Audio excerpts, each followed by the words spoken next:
and some of his fellow legislators in the government tricked their fellow legislators.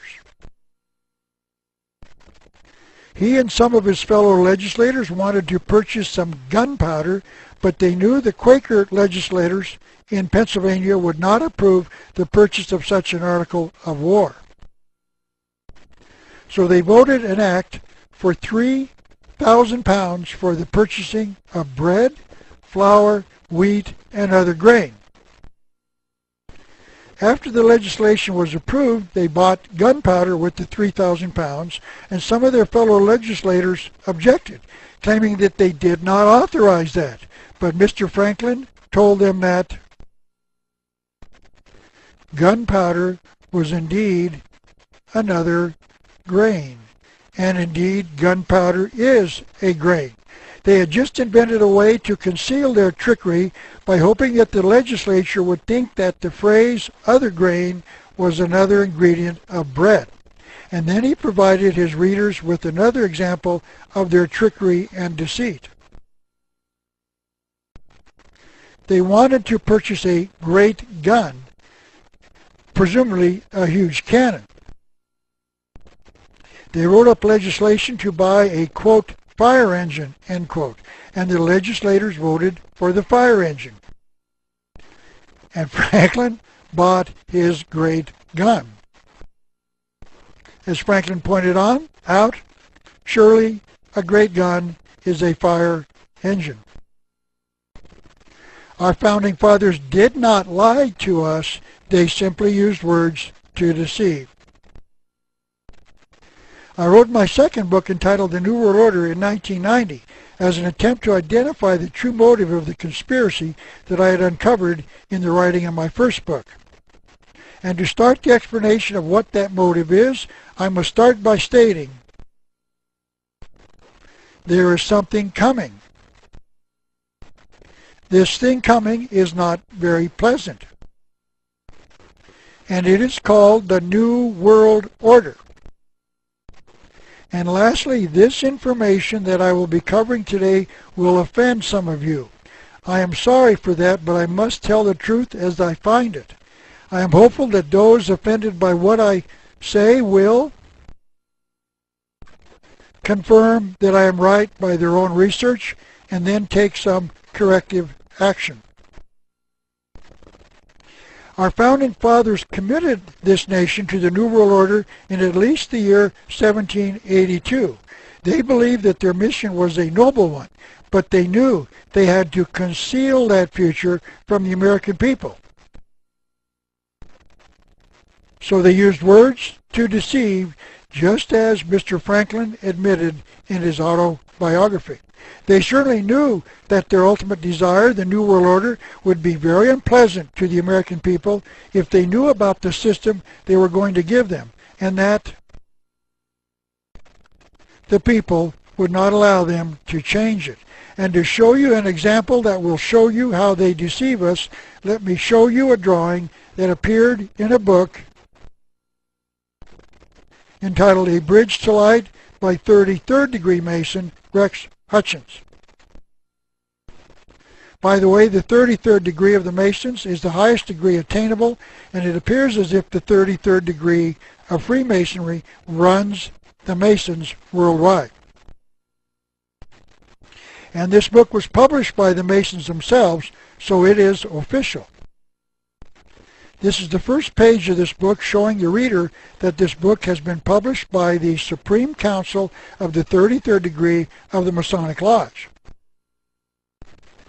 Mr. Hutchins reproduced this drawing showing two men, one on top and the other reversed from it on the bottom, and he called it An Aged Man and His Reflection. The word reflection is defined as a mirror image but upside down. That means that both of these drawings should be the same except one is reversed. So now let's look at this drawing again. Notice that the two drawings are not of the same man. All of the items on the top drawing change in the drawing of the bottom figure. For instance, the man's black shirt changes to white in the bottom drawing, the banner around his neck changes from white to black, and the words are different. So Mr. Hutchins is wrong when he says that it is a drawing of an aged man and his reflection, because many of the things in the top drawing change in the bottom drawing. If the drawing were that of a man and his reflection, the bottom figure would be a mirror image of the drawing of the top. This is that drawing on the top, and notice that the aged man has been drawn wearing what appears to be a crown with a cross on top. I believe that the crown represents government and the cross represents Christianity, the teaching on how to form that government. So this drawing represents the merger of government and religion, meaning government based upon the morality taught by Christianity, symbolized by the cross. Now let's look at, quote, the man's reflection, end quote. Now this doesn't look like a man to me, it looks like a demon. And notice that the demon is still wearing a crown, but the cross has been removed.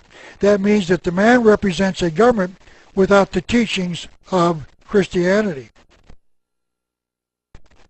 That means that the Masons are advocating a new world order, because the new world order is a new civilization for the people of the world without the moral teachings of God. So this drawing is intended to show you the future, a government run by a demon without the teachings of Christianity. Now let me show you the involvement of the Masons in the creation of the United States. This is Henry C. Clausen, one of the past sovereign grand commanders of the Masons, meaning he was the national president for their fraternity. He was the author of a book entitled Masons Who Have Shaped Our Nation, published in 1976 by the Supreme Council of the 33rd Degree in Washington, D.C. He wrote that 23 of the 39 signers of the Constitution were members of the Lodge, and of course 23 of the 39 signers of the Constitution would be a clear majority. I have seen various estimates about the number of the signers of the Declaration of Independence who were Masons, one of which held that as many as 52 of the 56 signers were members. The Masons officially say, however, that only 9 of the signers have been cited as being members of the Masons. The reason that no one knows for certain is that many Masonic records were destroyed in the Revolutionary War of 1776. But 23 of the 39 signers were members of the Masons, which means that they were clearly the majority of the body that wrote the Constitution. So whatever they wanted, they had the authority to obtain. This is Manly P. Hall, another 33rd degree Mason, who is perhaps the greatest Masonic writer of all time. He wrote a book that was published in 1944 entitled The Secret Destiny of America, in which he discussed this nation's future. He wrote this: there exists in the world today, and has existed for thousands of years, a body of enlightened humans united in what might be termed an order of the quest. It is composed of those whose intellectual and spiritual perceptions have revealed to them that civilization, by the way, notice not just the United States but worldwide civilization has a secret destiny. Secret, I say, because this high purpose is not realized by the many. He also discussed the order of the quest in another of his books entitled The Secret Teachings of All Ages.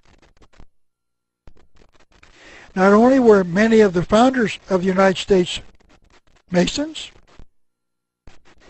but they received aid from a secret body in Europe.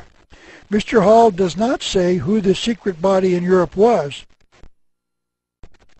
but it appears to have been the Illuminati formed in 1776 in Bavaria, now part of Germany, about the same time that the founders of this nation were creating the United States. He continued, which helped them to establish this country for a particular purpose known only to the initiated few. So America had a particular purpose, a secret destiny, known only to the Illuminati, the Masons, and the Order of the Quest. Mr. Hall further told us who at least some of the group known as the Order of the, or at least one of the group known as the Order of the Quest was. He wrote this on page 134 of his book entitled The Secret Destiny of America. Benjamin Franklin spoke for the Order of the Quest, and most of the men who worked with him were also members. So the Order of the Quest, the Illuminati, and the Masons created this nation with a secret destiny not to be known to the average American. And then Mr. Hall tells his readers where the evidence of this conspiracy can be found. These are the two sides of the Great Seal of the United States, and both have been reprinted on the back of every American dollar bill. Nearly all governments' seals have only one side. If the American seal has two, one side has no direct purpose. So it must have a hidden purpose, and Mr. Hall tells us that it does on page 181 of his book entitled The Secret Destiny of America, and in additional writings of his. There is only one possible origin for these symbols, and that is the secret societies which came to this country 150 years before the American Revolution. The Revolutionary War started in 1776, so 150 years prior to that year would be 1626, about the time the Pilgrims and the Puritans came to America. So Mr. Hall is saying that at about the same time the first settlers were coming to America, another group came who intended to set this nation up with a secret purpose in mind. He continued, the Great Seal was directly inspired by the Order of the Quest, and it set forth the purpose for this nation. And he added these comments in another part of the book. If the design on the eagle side is stamped with the signature of the Order of the Quest, the design on the pyramid side is even more definitely related to the old mysteries. What he was saying was that these symbols on our dollar bill are related to the ancient mystery worship of what he just called the ancient mystery religion. This is the reverse side of the Great Seal again. Notice that the eye is above the pyramid and not on it. In other words, the work of creating the New World Order is not done as yet. The Great Seal was created in 1782 and will not be completed until the eye finally seats itself upon the top of the pyramid. And there will be no world order, there will be no New World Order until the eye symbolically lands on top of the pyramid. And 46 years of research indicated that that date of that event was known to our founding fathers as January the 1st, 2000 AD. And as I said at the beginning, I cannot explain why it did not happen, and these conspirators had planned it for over 6,000 years.